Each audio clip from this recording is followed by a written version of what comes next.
That's the way to do that.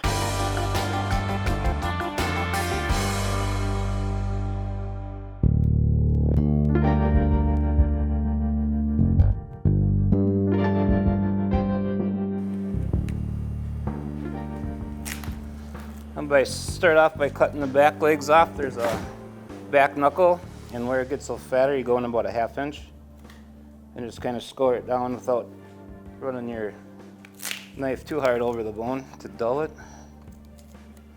I've been cutting deer approximately 40 years. Started out young with my dad's shop, and worked in the industry for many years after that. My dad had a small grocery store butcher shop on the farm slaughter in the little town of Iola. So we grew up with the industry, if you will, and that was one of my first jobs, was learn how to skin deer.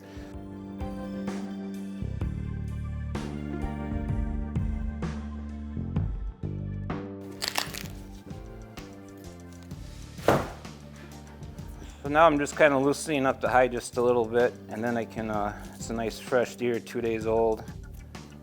And I just, when the hide gets on the carcass, it dries out just a little bit. But if you can get it started, you can kind of fist it off, if you will. The way I'm doing it is kind of against the natural grain of the deer. If you've seen guys that will start out by skinning out, hanging it by the head, and then grabbing on with a golf ball, if you will, and maybe use a couple guys or an ATV, that's actually the natural grain of the deer, of the animal.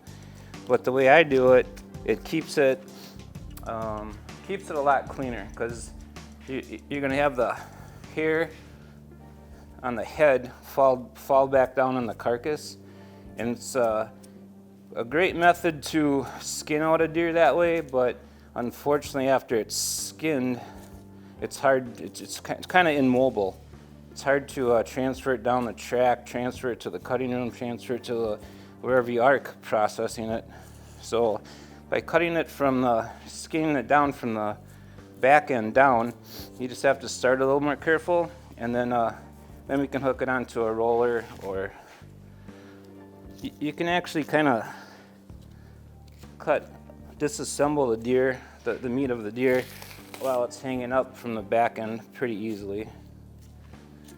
Obviously, it's a little easier working off a table. It's not moving around for you.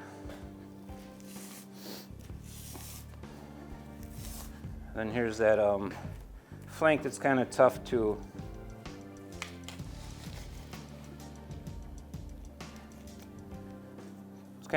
tough to keep this flank on, because there's a real thin tissue here, and if you don't get it started right, you lose all the flank meat, which is not a whole lot of flank meat, but it makes for a nice clean hide, nice clean looking carcass. So yeah, we just kind of started it out now here. Now we'll let the hide puller take it from there. We're gonna tug it down just a little bit till we get to the tail.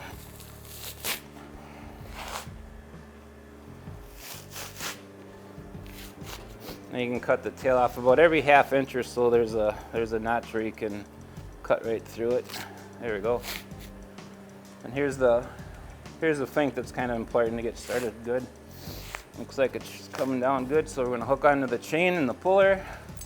Instead of me getting dirty clothes and a sore back, we're gonna let the winch do the work.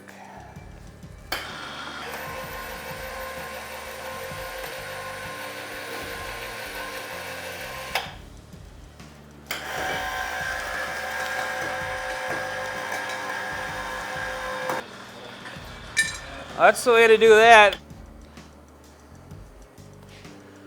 I'll get rid of the hide here. Then there's I believe it's called the Atlas joint. There, you can kind of wiggle your knife through that, and we'll get rid of that right there.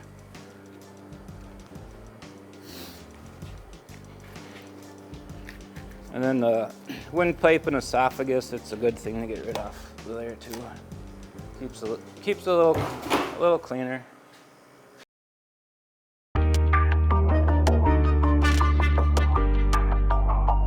Today I want to focus on the new Browning X-Bolt Pro Hunter. It is fluted, so it reduces the weight. They put a special coating on here, so it's just not a blued barrel. It's a lot more weather resistant. It's got the recoil hog on the end of it. It's going to reduce your felt recoil by over 70%. The big thing, it's got the carbon fiber stock. It's got a filling in it, so it's filled with foam, so it also eats recoil. The butt plate eats recoil. It actually, when you pull the trigger, it puts that force away from your face. What I really like about the Browning X-Bolts, a lot of bolt actions, you have to take it off of safety to really change the one, right? Not this. This has a special button up on top. You just push it. You can actually, unload your rifle. It's still unsafe, so you don't have to worry about that. As a parent, that's really important to me. I always worry about firearm safety, and this thing just makes it super, super easy. Check it out, the new Browning Pro X-Bolt. You won't be disappointed.